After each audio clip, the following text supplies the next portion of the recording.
Baik, Bapak Ibu sekalian, kita akan mendengarkan firman Tuhan. Sebelumnya kita akan berdoa sebentar. Bapa di surga yang memberkati pemberitaan firman ini, supaya kami diberkati dan juga kami mengerti maksud dan kehendak Tuhan dalam kehidupan kami.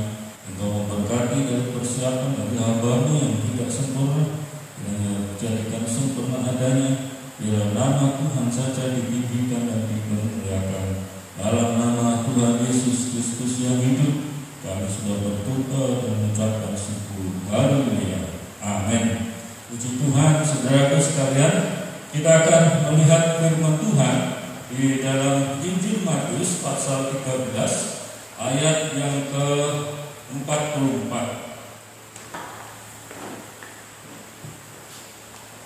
Injil Matius pasal 13 ayat 44.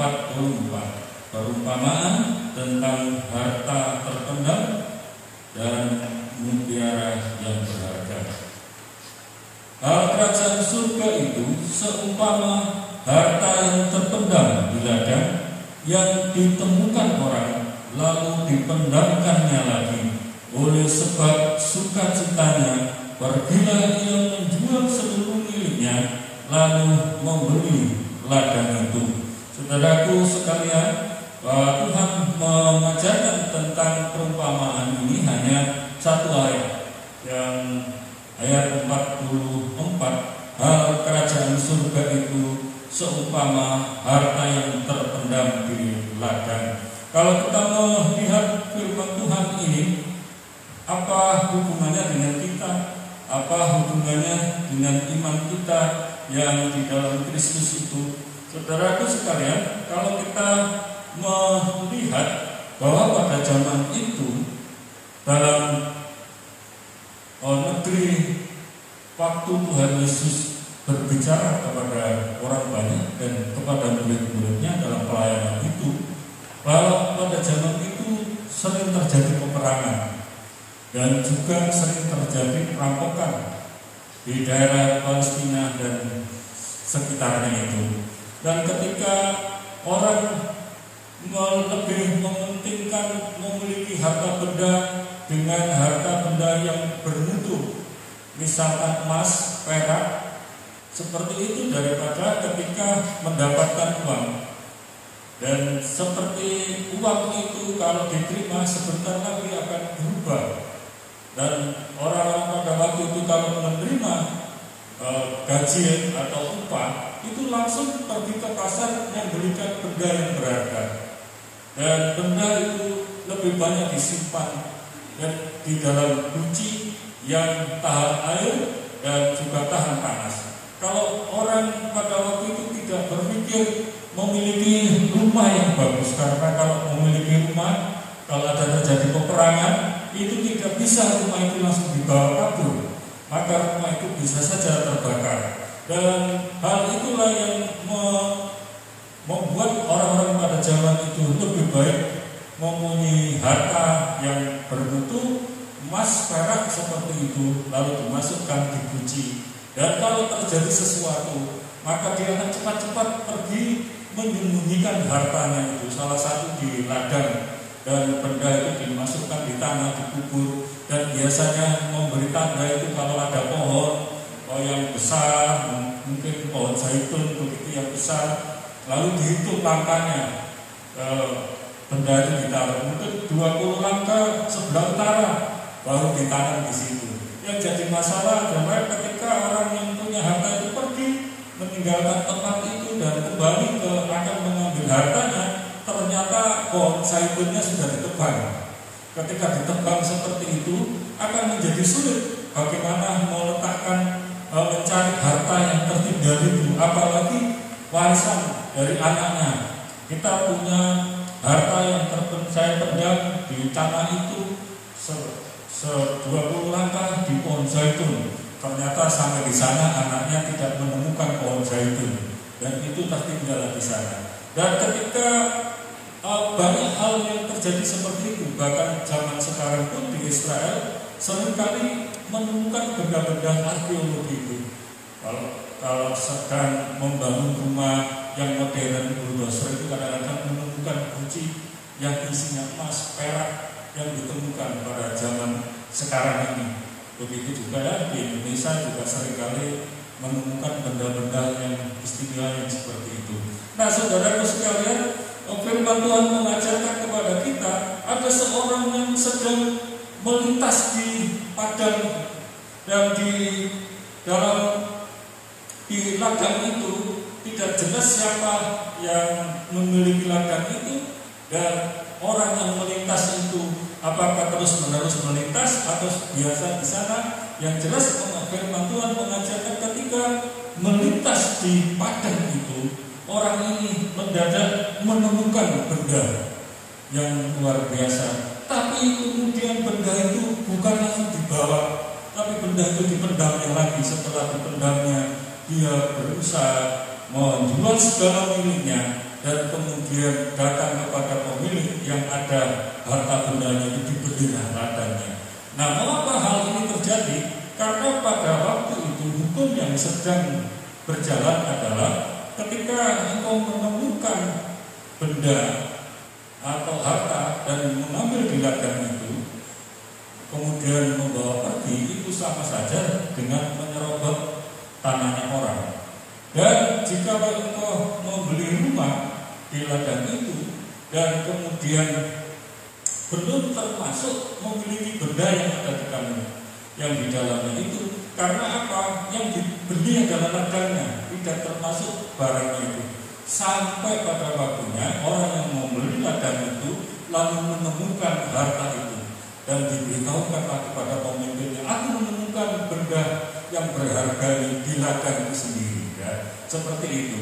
Nah, itulah bayangannya. Tapi bagaimana dengan hubungan kita di ajaran Tuhan Yesus ini yang mengajarkan kepada kita bahwa harta yang terpendam itu siapa, dan harta yang terpendam ini ataukah firman Tuhan yang dimaksud terpendam, ataukah kita yang terpendam yang menjadi harta karun. Saudara, kita melihat di dalam Mazmur 8 ayat 5, di sana disebutkan bahwa Tuhan itu, pemazmur itu menyadari siapakah manusia sehingga engkau mengingatnya. Saudaraku, yang jelas menunjukkan bahwa manusia ini sebenarnya siapa, yang menurut di mata Tuhan sebenarnya tidak seberapa, karena manusia diciptakan oleh Tuhan dan diciptakan pun dari debu tanah, dan itu merupakan tidak ada harganya sebenarnya. Tetapi karena sangat berharga, karena ada roh Allah yang ditiupkan dalam tubuh dari manusia itu, dan di sana dikatakan bahwa Allah itu selalu mengingat manusia. Ini luar biasa. Saudara tahu bahwa manusia ini seakan-akan tidak berharga, tapi di mata Tuhan itu sungguh berharga. Dalam Mazmur 115 ayat 12 dikatakan bahwa kita itu berharga di mata Tuhan.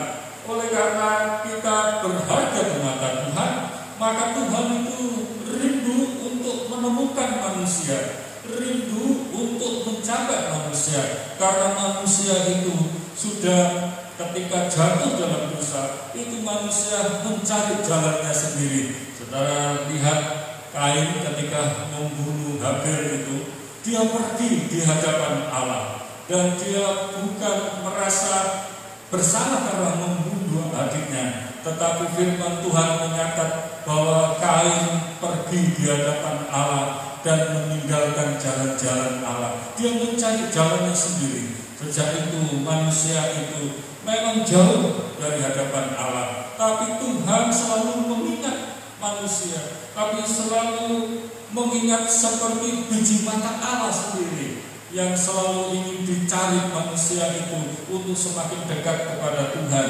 Tapi sayangnya manusia itu selalu menjauh dari Tuhan. Saudaraku, itu seperti harta yang terpendam, yang sudah lama tidak dijangkau oleh orang, sudah lama terpendam di sana, Saudaraku, sekarang itu menunjukkan harta yang terpendam itu seperti kita yang dahulu terhilang dalam dunia ini. Kita adalah harta benda dari Allah yang mulia itu, yang diciptakan oleh Allah, yang ditaruh roh Allah di dalam hati kita, dan itu merupakan harta Allah yang sungguh berharga, yang luar biasa, sehingga ketika kita jauh dari hadapan Allah, Tuhan mencari kita. Dia ingin mendapatkan kita kembali, ingin mendapatkan manusia yang merupakan harta yang sangat berharga di hadapan Tuhan. Saudaraku, kita sebenarnya tidak sebanding dengan malaikat, kita tidak sebanding dengan harta di surga, tapi Tuhan tidak selalu berfokus kepada itu. Justru fokusnya itu mencari manusia yang terhilang di dunia ini. Saudaraku sekalian, bahwa dahulu kita memang jauh di hadapan Allah, tapi kita bersyukur hari ini, saudara dan saya itu tidak lagi jauh di hadapan Allah, tetapi kita semakin dekat kepada Allah. Mengapa semakin dekat kepada Allah? Karena Yesus Kristus itu ada di dalam hati kita. Bukankah Allah itu rindu untuk bersekutu dengan manusia? Bukankah Allah itu ingin selalu mencari manusia yang tersesat itu sebagai harta yang terpendam? Dan Allah itu tidak tanggung-tanggung, Dia sungguh mencari manusia itu dengan memberikan anaknya yang tunggal, yaitu Yesus Kristus, datang ke dunia ini untuk mencari manusia. Siapa saja yang percaya kepadanya tidak akan binasa, melainkan beroleh hidup yang kekal. Oh, sungguh luar biasa bahwa Allah mencari manusia itu sedemikian rupa, karena itu merupakan harta yang sungguh berharga di hadapan Tuhan. Saudaraku sekalian, dalam firman Tuhan 1 Korintus 6 ayat 20 dikatakan, sebab kamu telah dibeli dengan harga, telah lunas dibayar, dan harganya telah lunas dibayar. Karena itu muliakanlah Allah dengan tubuhmu. Jadi saudara dan saya ini itu sudah dibeli oleh Tuhan. Dahulu kita tersembunyi dalam dunia yang sesat, kita tersembunyi dalam dunia yang penuh kesengsaraan itu. Tetapi oleh karena saudara dan saya ini menyambut Yesus yang sudah datang dari Allah ini untuk mencari kita, sehingga kita mendapatkan jalan keluar itu. Dan Tuhan telah mengatakan kepada kita bahwa kita ini sudah dibeli dan harganya pun lunas dibayar. Ladang itu sudah dibeli oleh Tuhan, dan ladang itu sudah merupakan milik Allah karena sudah dibeli. Dunia ini sebenarnya sudah dibeli dengan darah Yesus yang luar biasa itu. Saudaraku sekalian, dan bagaimanakah ladang ini yang masih berada? Ternyata ladang meskipun sudah dimiliki Allah, sudah dibeli, harganya itu sudah dibayar oleh lunas, secara lunas, tapi kenyataannya dunia ini tidak semuanya orang yang menyambut Yesus itu sebagai Tuhan dan Juru Selamat. Kenyataannya meskipun dunia ini sudah dibeli dengan harga yang mahal oleh Allah, dunia ini tidak semuanya mengenal Yesus Kristus. Itu sebabnya Allah sungguh mengingatkan kepada kita bahwa kita ini memang sudah menjadi milik Yesus Kristus, dan kita masih tinggal di dalam dunia ini bersama dengan orang-orang yang belum percaya kepada Tuhan. Saudaraku, ini merupakan tugas yang berat, yang luar biasa yang diberikan kepada kita, supaya kita menjadi saksi-saksi yang hidup bagi orang-orang yang lain, bagi mereka yang belum percaya kepada Tuhan, bagi mereka yang masih terpendam di dalam dunia ini. Saudaraku sekalian, seluruh ladang itu sudah dibeli oleh Tuhan dengan kematian Tuhan Yesus di atas bukit Golgota itu. Yohanes 1:2 ayat 2 dikatakan, dialah kurban perdamaian bagi dosa-dosa kita, dan bukan untuk dosa-dosa kita saja, melainkan juga untuk dosa-dosa seluruh dunia. Jadi Yesus itu tidak membanding-bandingkan ini orang yang percaya kepada Yesus lalu dikatakan sebagai anak-anaknya, tetapi bagi yang tidak percaya itu bukan anak-anaknya, tidak, tapi semua dosa-dosa seluruh umat manusia itu ditanggung oleh Yesus, dibayar oleh Yesus. Karena apa? Allah sungguh mengasihi seluruh umat manusia, tapi sayangnya manusia tidak semua menanggapi kasih karunia itu. Kita beruntung menjadi harta yang terpendam yang mau menanggapi kasih kemurahan Tuhan itu. Saudaraku sekalian, juga di 1 Yohanes 5 ayat 19 dikatakan bahwa kita ini memang dikasih oleh Tuhan Yesus sampai dibayar dengan nyawanya, dan kita tidak bisa berbuat sesuatu untuk datang kepada Allah, tetapi Allah lah yang datang kepada kita. Meskipun dunia ini sekarang dikuasai oleh iblis, tetapi iblis itu bukan pemilik sebenarnya dari dunia ini. Karena apa? Yesus sudah membayar kontan harganya, baik di dunia ini maupun di dunia rohani. Tapi manusia itu ada yang jauh di hadapan Tuhan, ada yang tidak mengasihi Tuhan, tidak menanggapi kasih Tuhan. Tapi kita bersyukur bahwa kita menjadi orang-orang yang sanggup menanggapi kasih Allah itu, sehingga saudara dan saya menjadi orang yang berbeda sekarang ini di dalam Tuhan, menjadi orang yang sungguh berharga di mata Tuhan, dan kita ini menjadi orang-orang yang sungguh dihargai oleh Tuhan karena betul-betul menyadari bahwa kita ini sudah dibeli, harta yang mahal itu sudah dibeli. Dan oleh sebab itu Rasul Paulus dalam 2 Korintus 4 ayat 7 di sana dikatakan bahwa harta ini kami punyai dalam bencana tanah liat, yang maksudnya adalah saudara dan saya sekarang sudah berbeda. Dahulu kita memang harta terpendam, tetapi sekarang ini menjadi harta kemuliaan Allah. Karena apa? Karena firman Allah itu tinggal di dalam hati kita sebagai bencana tanah liat itu, yaitu yang membedakan kita dengan orang yang tidak percaya kepada Tuhan. Hari ini kalau kita sudah percaya kepada Tuhan, tetaplah pertahankanlah iman kita. Apapun yang terjadi, kesulitan apapun yang kita hadapi, tetaplah kita memegang firman Tuhan itu, karena kita adalah harta yang dicari oleh Tuhan. Karena kita adalah harta yang sungguh berharga di mata Tuhan, seperti biji mata Tuhan yang selalu tepat di depan mata Tuhan, yang dimana mata Tuhan itu tertuju kepada kita. Haleluya, puji Tuhan.